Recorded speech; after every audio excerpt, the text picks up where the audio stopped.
right, so this is Matt with PitchSix. I'm here talking with my friend Fallon Rowe. She does a lot of sport and trad, and she's looking at taking some of her training to the next level. So we're going to talk a little bit about force board and what she's going to do with her training plan. And we'll do a short series of videos with her to try and walk through putting some goals behind her training. I thought we'd first introduce a little bit about the product itself and then go into what your goals are and talk more about you. Thanks. Yeah, I was just curious, why should I get a force board? What is the benefit there? Yes, I think the first thing definitely is why you would get a force board is if you want to put some intention behind your training. And some people have that already. In your case, I think that's a little bit different. But if you want to put structure behind the training and see those results, then force board's a great way to do that. I know you travel in a van a lot and go to different crags. And you can take it with you. The thing weighs, I've got a prototype here, but it weighs only, less than a pound, so it's 5 ounces, and you don't have to have any extra weights or a mounted board. It's just super simple. Yeah, that'd be really nice when I'm living out of my car and traveling, because that's one reason I haven't done a lot of regimented training is I'm on the road so much intermittently. So it's not super practical to always be going to a gym or having weights. So I'm really excited to see how that can help me out when I'm traveling. That'll be cool. And just at home too, having it at home. I always rent a place, so I can't mount a hangboard. So that'll be nice to be able to have it pulling against the plate, So why specifically force board? What do you guys offer that is beating out the competitors, other force gauges? We do a really good job at capturing more data and helping you visualize that data a lot easier. So we're presenting infographics for every single workout. We track your history in what we call our ledger, so you can easily look at that over time, your progression over time, and things like setting goals. So you can set a goal and watch your progress in there visually. So it's a really good visualization tool. And certainly another aspect is, in addition to overall force, we're capturing rate of force development, and we do it on every single rep. So you can do a repeater, and if you're a route climber, maybe you're going to train endurance stuff, but you can train those whatever protocol you'd like and look at how your rate of force development changes over the course of those routines, because we capture it every single time. That's awesome. And I know you're an engineer, so I'm sure your design has been very intentional, which excites me. I am a scientist as well, so having a lot of data available to track and analyze is going to be really fun for me. I wanted to talk about your goals. I mean, why are you looking at doing this in the first place? Yeah, so I've been climbing for over 20 years. I've been coaching for, over a decade, and it's kind of funny, I haven't ever really done any consistent finger training. Finger strength has usually not been my limiting factor. So I was like, why bother? But now I'm kind of getting to a point where I've done around 50 512s outside, and I haven't sent a 13A yet. I've tried a couple here and there, but I would love to do my first sport 13. And I'm trying to do more trad 512s as well, and build my pyramid for trad and sport. So I'm curious to see how this will translate to my climbing, if I'm more consistent in my finger training, and just see if it makes cruxes that much easier. Maybe it'll be better to up my grades. Not that it's all about grades, but I want to keep challenging myself and see where the limit is personally. I also have this joint condition called HEDS, and it's really important for me to stay stable and strong with that in my connective tissues. So I'm really interested to see if this helps my fingers and wrists feel more stable and resilient so that they don't get injured as often.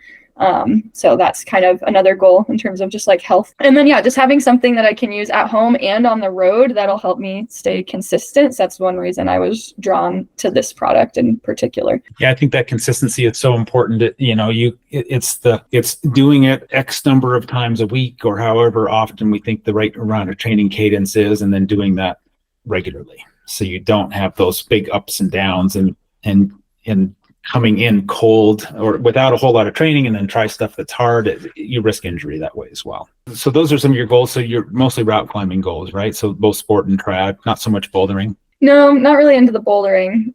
But in general, just having better limit strength and power can only help my route climbing. So I figure this could be a cool way to get more of that finger adaptation that bouldering would help with without having to actually boulder as much. Yeah, I think there's kind of two ways, and I've talked to Eric Horst about this, for example, and he always talks about you can get better in a couple different ways for route climbing. One peak pillar is maybe just your pure strength, your maximum strength. And then another pillar is your endurance. And your route climbing ability is kind of like the hammock in between those two.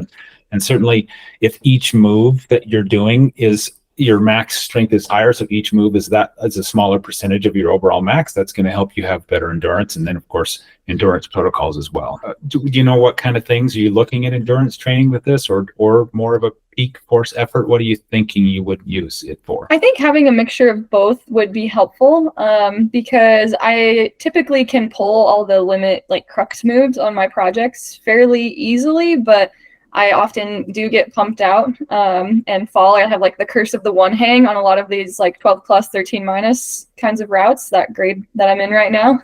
And so it would be really nice to not only be able to pull the hardest crux moves easier with more max strength available, but also to have better endurance on the wall as well, so that I feel more confident, especially trad climbing, because placing gear is so taxing. So I think that would be really helpful for finger cracks. Yeah, and you're actually an interesting one. You're a little bit of a unique case because you've climbed for a long time and you're a very good climber, right? And you also know movement pretty well. So it could, and I've always talked about that, like the longer you go, the more that training becomes important. Early in your career, just learning how to move is by far the best solution for getting better. But as you get further along, then you need to do training. So you've got good movement. So just strength could be a big factor for you. I think so too, because I've kind of gotten to a point where I feel, very confident in my movement, my ability to read the rock, and my mindset, and all of those other variables feel fairly dialed. We can always get better, but I feel like, some of the strength and endurance, the actual physical factors could help my climbing level up. So this will hopefully be a helpful tool to do that. So I think maybe a first step is to do some assessments. So we'll do both a peak force assessment and a critical force assessment. So peak force is just how hard you can pull for a very short period of time. And I think we should do that both left hand, right hand on like 20 mil edge, because that's kind of our standard. And why not? Let's do it with both hands as well, because we have a lot of data. We've gathered a lot of data. So this is a chart that just kind of shows for a particular climber their bouldering grade here along the bottom axis, and then strength to weight ratio along the vertical axis. And the interesting thing about this chart is, and then the dotted line is a best fit curve across all that, right? And it's kind of cool because this chart to me shows that there's a lot of ways to rock climb, right? So I can climb V6 and be able to pull 150% of my body weight. And I can also climb V6 and pull 300% of my body weight, and it'll be really interesting to see where you are on this chart. I'm really curious. So we'll do the assessment and plot your data. And then we'll test our hypothesis. and we do have route grades as well. Now this is peak force compared to route climbing grades. And there's going to be a little bit lower correlation there, but we'll plot some of the same data for your critical force. Now, I was mentioning peak force here. Critical force is an endurance measurement. So you're doing, in that case, the traditional way to do it is 7-3 repeater for 7 seconds on, 3 seconds off for 5 straight minutes. And it's an emotionally taxing, it's the most pain you can put yourself through, and you get about 2.5 minutes in, you're like, I just can't go on. But it is very much an interesting test. The peak force is really testing this, the anaerobic energy system right here at the beginning. So we're doing 3-second pulls, so you're really looking at that stored ATP in your cells and burning through that. The critical force is really looking at what your aerobic energy system can do, and in theory that's what you get to eventually if you're doing a long hard route. If I scroll down a little bit, you can see this, looking at the critical force test. So you can see basically it is a test where we're burning through all of the stored energy in your cells, and then looking at what the critical force is here after you're only leveraging your aerobic energy system to be able to generate that. So it's an interesting test. It's just mentally taxing, but it's definitely telling. I think that's all. So I think next step is you're going to go do some assessments, and then we'll come back together and we'll design up an exercise routine. Perfect. That sounds great. Thanks so much for the help, Matt. I'm excited to embark on this journey with Force Sports. It'll be super fun. Thank you. I appreciate your time.